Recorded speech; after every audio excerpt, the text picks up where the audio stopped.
Hey, do you have an idea for a podcast but don't know where to start? Or do you have an already existing podcast that you want to take to the next level? Well, check out WeKnowPodcasting.com. From concept development to theme music to editing to logos, WeKnowPodcasting.com is a one-stop shop for all things pod. Don't hesitate to hit us up.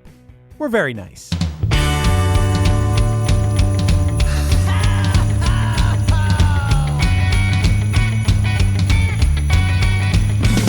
Well, there's a party each and every year on Christmas Eve, where the fun and cocktail shrimp don't seem to end.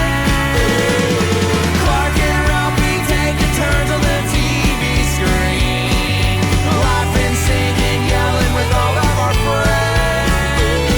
Well, it's Christmas,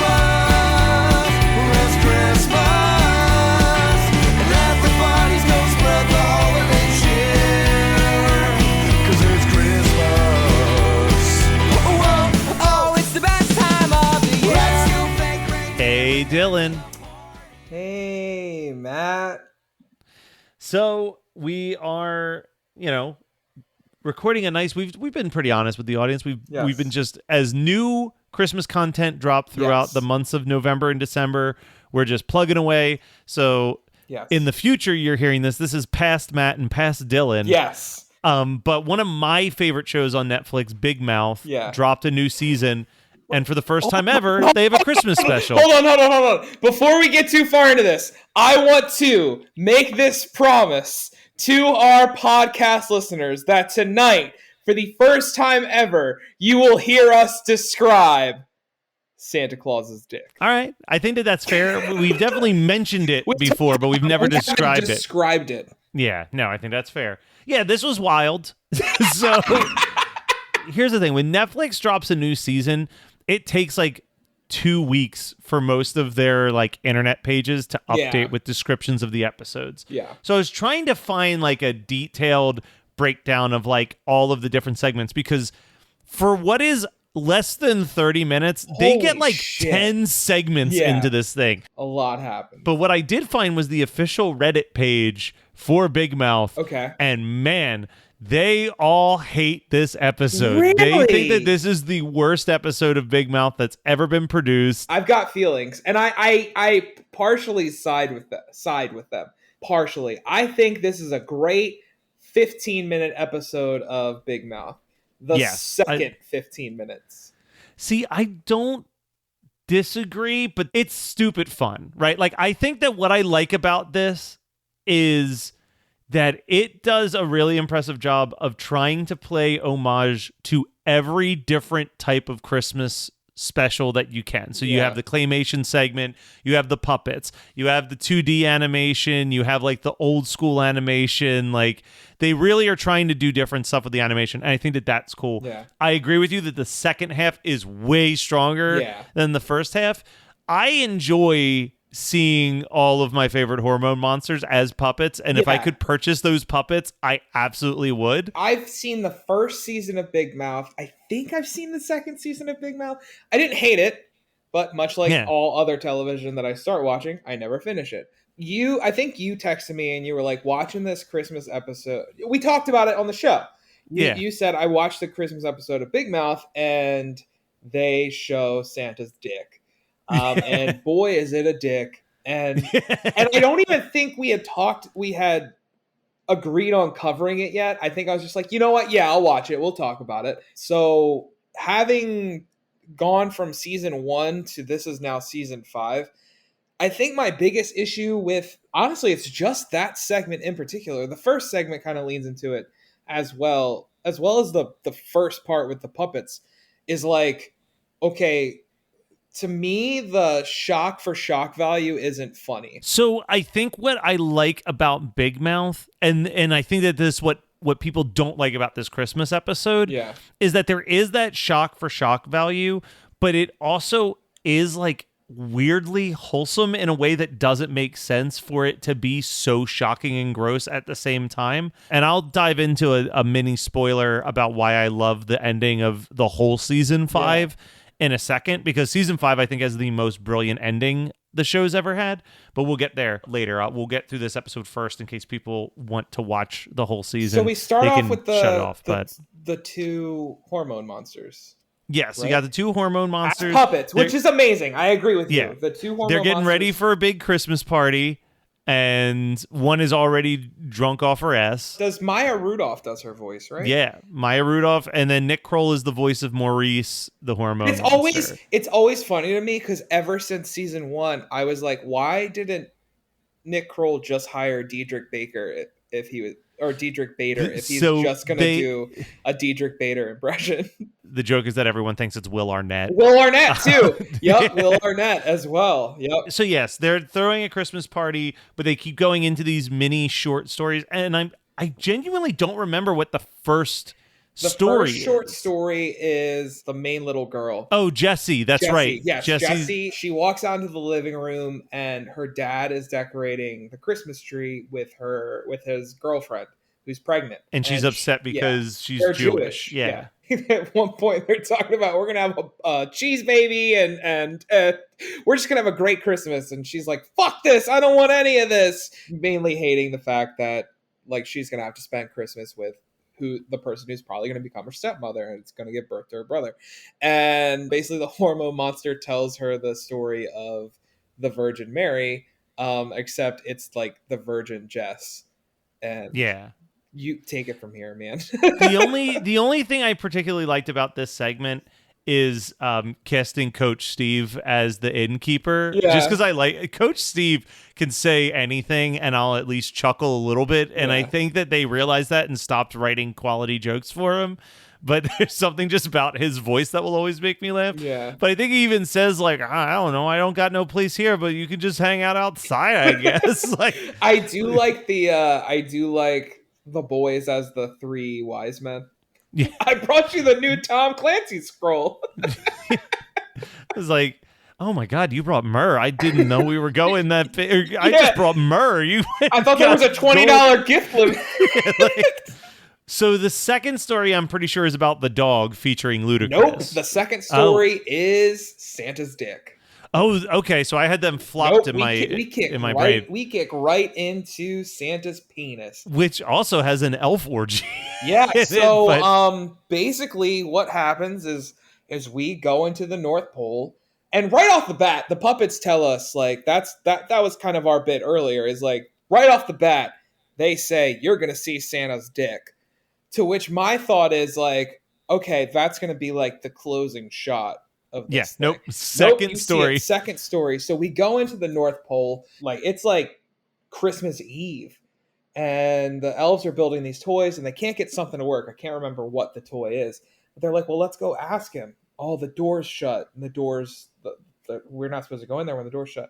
Yeah, but it's Christmas Eve. We're gonna go in, and they open that door, and Santa Claus is just railing Mrs. Claus. I mean, giving her the business. It is graphic. It's real graphic. And he immediately freaks out. Yep, he freaks out and he turns around and there's Santa in all his glory. And I will tell you, I've never thought about Santa Claus's penis before. But at the beginning of this episode, when you're told you are going to see Santa Claus's penis, I can't be the only one that sat there and was like, what is it, like red and green? Is it like a candy cane? Just a regular penis with some white hair. It is a regular throbbing member, guys. Like it is as Jonah Hill described it in Superbad, it is a veiny bastard. Like it is just it is a dick, which is really unfortunate. Yeah. So, missed opportunity. Yeah, for sure. So the elves basically they react at first in the way that anyone would react if they walked into their parents having sex and they didn't know what sex was. They'd be like, what were they doing? Yeah. What were they? And all the elves are curious. They're like, what were they doing? So the two elves that saw them start dry humping and figure out. They're trying to explain it. They're like, this is what they look like. And it's like, ooh, this feels great. They start enjoying it. And this turns into one huge fucking elf orgy. It's basically like the end of that Seth Rogen food movie. A little bit. It's definitely more graphic than the blood orgy. Yeah, in the it's definitely more graphic than the blood orgy. All the elves are going at it. Rudolph is masturbating outside the window. Loving every second of it. Yeah, he's Which I will say, like, as much as I hated this segment, and we'll talk about why in a minute, I don't think I actually need to give a reason why. I think I'm explaining the reason why. You're telling them what happened. One of my favorite bits is like Santa standing there horrified, and Rudolph just comes in. And he's like, "Hey, how you doing, big guy?" So basically, Christmas Eve becomes like the presents are like gross, and one of them gets an IOU. What is it? It's like IOU on an iPhone or something, but the tag is covered in elf jizz. Yeah, it's just there's one of them gets not underwear. The coach opens it up and it's two elves fucking, but he's like super excited about it. He's like, "Oh, it's what I always wanted." My problem with this segment, and the first segment wasn't that strong either. The first segment still had some smart comedic bits to it, but it wasn't that strong either. And this segment really lost me because it's that shock for shock's sake, where I don't think there was any good jokes in it. Where that's my feelings with Woodland Critter Christmas is like, as absurd as that shit is, there are some funny ass bits in there. No, there's some great bits in there. I think so. What I did hear was that this was a Netflix told them they had to do a Christmas episode this year type situation. Okay. So I feel like this was like because the big fuck you to Netflix. I know. I think it was just like we don't have any fucking ideas. Like. Like, but I also feel like, maybe it was a bit of a fuck you to Netflix because it was just like, well, we're going to be forced to do a Christmas episode. You need to pay for us making puppets. We're going to do a claymation segment. Like it probably was very expensive to make. This was probably way more expensive than the normal episode of Big Mouth. I will say that when this segment ended, I think I even texted you. And I was you were like, I'm not liking this. Yeah, I'm hating this. This is so bad. Because we've talked about Christmas specials before. We talked about horror Christmas before. And during this time of year, I want my Christmas stuff to have heart. Like I want a feel good Christmas experience. Even in my horror, I want it goofy. I don't want it dark. Even the raunchiest of Christmas movies, like if you're having like Harold and Kumar or The Night Before, even these, there's an element of heart in that. Exactly. And there was nothing in this segment. But exactly, and that's why, like, this episode, I mean, if I could just take out the first two segments, I absolutely adore kind of the rest of this. Yeah, episode. So we get into the featuring Ludacris story. Oh, it's so good. It's just John Wick. it's John Wick, but I think what it also is a future episode pick. Yeah. The movie Peppermint.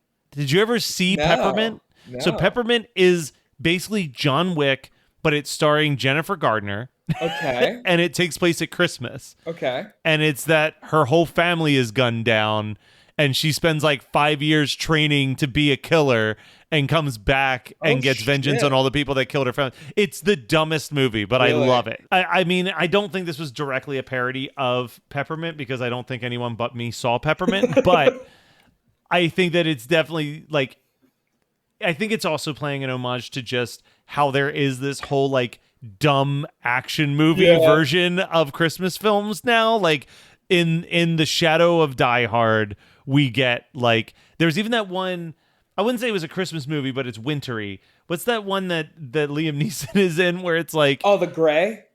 No, not The Gray. It's like he's a plow driver and like they kill his son. They get his son hooked on drugs. So he starts killing all the drug dealers with his plow. Oh, Jesus. No, I have no idea. Man, oh, man. I can't remember what the hell it was. I want to say it was like Cold Harvest or something like that. Like it was some like stupid movie. They even based like the bad guy is based off of the bad guy from John Wick. Like it looks. See, and I've never seen John Wick. Oh, that's really? my problem. Really? I know. No. Like they're wearing the exact same suits. It's just the opposite. So in John Wick, the bad Russians killed John Wick's dog. The dog. So and he's like, I'm fucking back. Where flip it. That's 100% what this was. But no, I agree. It's definitely like a take on the weird Christmas snow action movie as well. But it's so violent. It's so satisfyingly violent. So good. It's so good. Is next Lola? No, I think Andrew comes before Lola. Yes. And that's, oh my god. So here's the thing: good. the Andrew skit is when I texted you and was like, "We may have to do the Big Yeah. Christmas Yeah. episode." So they do the story of. Oh, that's first of all, that's really unfortunate. yeah, the name of this episode, this segment, we have to talk about because the joke about John Mulaney's character is that he is a chronic masturbator. Yes. So the name of the episode is The Little Cummer Boy, Yep. which is So good. fucking top-notch pun. So but good. yeah, it's him getting upset that it sucks being, as South Park has already told us, It's a lonely Jew on Christmas. It's hard to be a Jew on Christmas. Yeah. So they go into that whole storyline and he wishes that he could be a Christian and have a good Christmas. Yeah. And he wakes up and it's so weird. It's so stereotypically offensive, which is what's so great, is like his dad is less angry now because he's a Christian, and like everything is great and he loves everything about it until he realizes that now masturbating is a really big no-no when it used to not be. And it always was, my friend. It's God. so funny though. It's so goofy, just like how different his holiday experience is. And it's so absurd. Like, I love it. I love it so much. So then we go to Snow Mom. Snow Mom. Snow Mom. Oh, dude, Yeah. I do love Lola. I love Lola. I love that her mom's like following around Hoobastank. It's the perfect band for her mom to be following on tour. But Lola's alone on Christmas, so she makes a Snow Mom. She does. And I love that she gives it like a Hoobastank tank top and everything. But it basically turns into the Frosty the Snowman. Yep, this is our claymation. And it looks great. Again, similarly to how the puppets look great, the claymation in this looks fantastic. It does. It looks really great. And then eventually what's the guy that comes and stays with her? Oh, her dad, her mom's parole officer, who's been popping up throughout the series. I love the line where she's like, "You're a very tertiary character. What do you want?" It's been slowly building to it, but this season is like the most meta season of Big Mouth. Like, it is insane how much they've referenced there's an episode literally where Lola. The episode starts with Lola looking at the Netflix description and being like, "Oh man, my story made it to the description this episode. That's pretty dope." Then we get into the story. Is this favorite? This is the Eastern European Krampus parody, right? This is Vader Johann. This is my favorite fucking bit in this entire thing. It is so fucking insane and ass backwards. And just the voices that they're doing for these two identical twins, just telling the story so calmly. I've always loved Nick Kroll's German impression. He does it in Community, in the episode that he guests on. But our three main characters are talking about how amazing Christmas is. They can't wait for it to get here. And then the two twins come around the corner and they're talking about their traditions.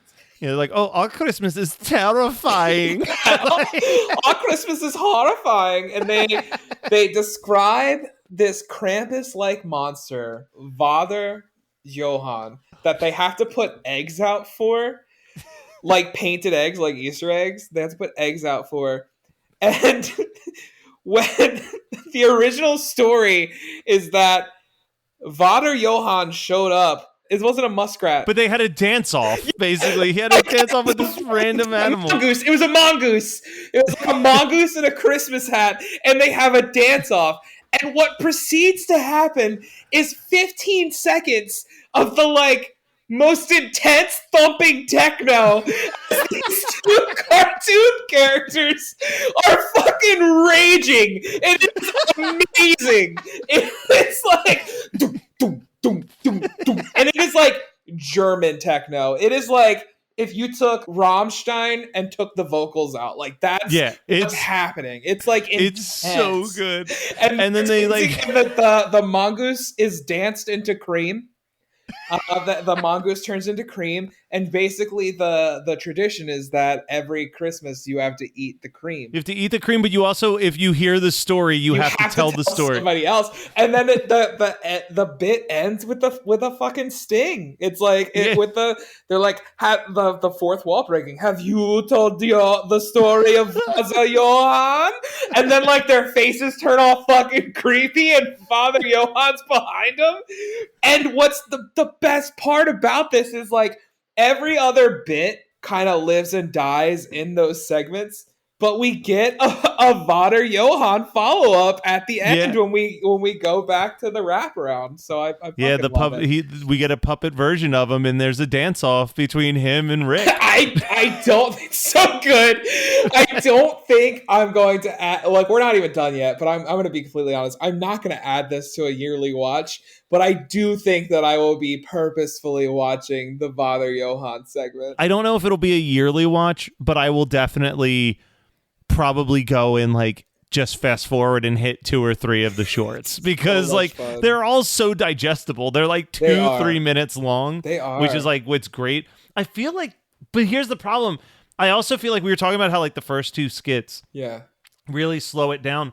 But I know that there has to be more after the Vater Johann, but all I remember is that like everything kind of comes together in a skit. After Vater Johann, we get fucking Dick Santa back, who I forgot is also masturbating outside of Coach's window when he gets the 2 elves. But we get that Santa back, and basically he's delivering gifts, and he hears one of the kids say Santa doesn't exist, and he goes, that's right, I don't exist, and his fucking reindeer disappear, and he goes crashing down. So this entire segment is Santa having an existential crisis that he doesn't exist. Basically, he looks like a homeless man off in the corner. He's just drinking a beer.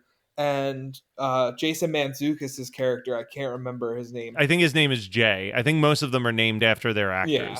So he comes around the corner and sees him drinking. He's just like, hey, Santa, how come I never get what I want for Christmas? And Santa just says, I'm just a fat guy in a suit. Basically, Jay walks away and Santa sees Ludacris, the dog from the earlier segment, fighting these Russian guys. And one of the Russian guys pulls out a pistol and goes to shoot Ludacris. So Santa jumps in front of the bullet. They kill the Russian guys, and basically he takes Ludacris to Jay's house to live. And Jay names him featuring Ludacris. Jay names him featuring Ludacris with no parentheses.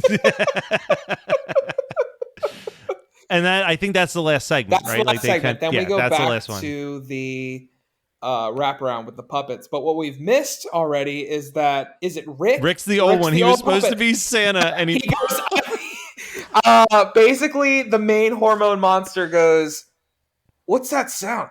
Oh shit, I forgot Rick is supposed to come down the chimney dressed in lingerie and do a striptease as Santa. And Rick comes tumbling down the chimney, which is lit, and he fucking hits the thing, and just at the end of that segment, they think he's dead. All right, this line did get me. He's like, all right, now we have to do our tradition. Whenever a hormone monster dies, we have to decapitate his head and skull fuck it. And Rick looks up and goes, skull fuck me. Dude, he goes, Rick, you're not dead? He's like, no, baby, I can't die. That's my curse. So I think this was introduced in the first season. He was. He's Coach's hormone monster, but he also becomes like Nick's, the main character kid's hormone monster as well. So yeah, the bit was that he's been Coach's, because the hormone monster doesn't go away until the kid loses their virginity. Yeah. And Steve was still a virgin. But the first time you meet him is one of the best jokes in the whole fucking show, because Coach Steve like acknowledges that they have hormone monsters, and they're like, wait, you see them? And he goes, yeah, mine's right over there. And he just goes, you're the man, Steve. I do remember that, because he looks like Steve. So what? Yeah, what ends up? he dances it off. Yep. He comes and saves everybody Yeah, supposedly he gets in a up, dance off. and they start hearing more noises. They're all upset because nobody showed up to the party, and they start hearing these creepy noises. And our two main hormone monsters are asking each other if they put eggs out, and nope, they didn't eat the cream either. And in walks Father Johann, and I think Rick goes like, all right, baby, this is what I've been waiting for. I'm going to dance my ass off. And we get the credits. The credits hit, and over the credits, you just get some hard, bass-pounding techno music as Rick and Vader Johann have a cartoon dance-off. The second half of this is so much fun. It's The second so half of much this is so fun. much fun. It is a show that shockingly has a lot of heart despite all of the, like, really gross out And humor. that was my biggest issue when I texted you after watching the first bit. So that's why I really felt the need to rewatch it today, because when I watched it the first time, like I basically tuned out after the second bit, and I was watching it more in the background. So I was like, I need to really give this another chance. I was worried because I'm like, we're now at season 5. Is this all this show is? Because it didn't used to be. It was raunchy as hell, and it was about hitting puberty, but it was about like everything we thought about when we were 13, which is fucking gross. Like, I mean, it was always gross, but you understood it. Where like the first bit, and not so much the first bit, but the second bit was just, I'm like, this is not. Yeah, this it's is not fun. disgusting. It's This kind of is- gross yeah. for gross sake. Exactly. But it definitely finds its footing later on. Yeah. You can tell, knowing now that they were kind of, their hand was forced, because Yeah. it is filler in an episode that otherwise every episode is building into the Yeah. next episode. Yeah, you can feel their hand being forced in this situation. The first season sneaks up on you. And I tell Yeah. people this all the time, that Big Mouth is one of those shows, especially with the first season, where you've got to really push yourself through the first like 2 or 3 episodes. Yeah, I agree. Because when you start watching, it's the same thing with BoJack Horseman. When you first start watching those shows, they just feel like they were rejected Adult Swim shows. Yeah. And then the heart and sincerity of what they actually are starts to shine through. Now, BoJack, the consistency of how dark and devastating that show continues to be until the bitter end is amazing. And BoJack ends perfectly, but like, I think they could have kept doing BoJack and they chose to step away. And I'm getting worried that Big Mouth is going to go the route of like a Bob's Burgers or any of these other shows where they just keep renewing it until it's 13 seasons deep and it doesn't feel like there'll ever be I had to take a step ending. away from BoJack because it was depressing me. Not because it was bad, but it was just depressing me. When I saw Toy Story 3, Yeah. the most powerful thing about Toy Story 3 is that there is a moment near the end where you literally don't know if they're going to kill these toys or not. Yeah. Like, Pixar's storytelling is so good and so real that you're like, they're going out together. Like, that's how it's going to end, because they were like, this is the last Toy Story movie. Fucked up that would have been, though. It would have been fucking crazy. But in a similar... Toy Story 3? Holy shit! But like... But same thing with like BoJack Horseman. You're watching the final season. You're like, is he going to die? Yeah. Like they have built this character where it's like, I don't want him to die, but it feels like that's the most narrative way for this character to go. Merry Christmas, Dylan. Merry Christmas, man. Oh, whoa, oh, oh, now we won't stop till the big ball drops on New Year's. Have a happy holly, have a great, great, great holly, have a merry, merry, merry, merry, happy holiday.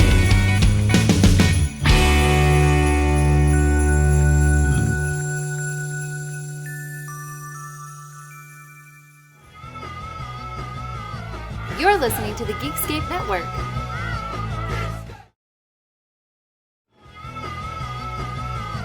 You're listening to the Geekscape Network.